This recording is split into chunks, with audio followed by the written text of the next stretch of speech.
Let's simplify the square root of 216. Remember, to simplify, I'm looking for perfect square factors of 216.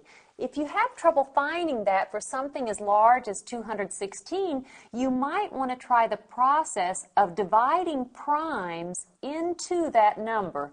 For example, I know 2 divides into 216 evenly, 2 divides into 1's 0, and 2 divides into 16 8 times.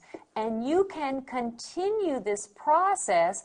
2 divides into 108 54 times. Once you've exhausted dividing 2's into each time the quotient, try a larger prime number. Continue this process until you're through dividing, which means until the quotient is a prime number, and then you will have 216 as a product of primes.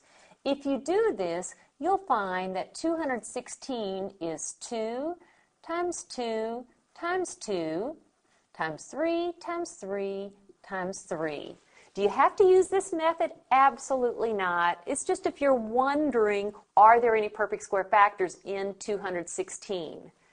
Now that we've written 216 as a product of prime numbers, every square is a perfect square, and we can find the square root of it. So basically, I'm circling every pair of prime numbers.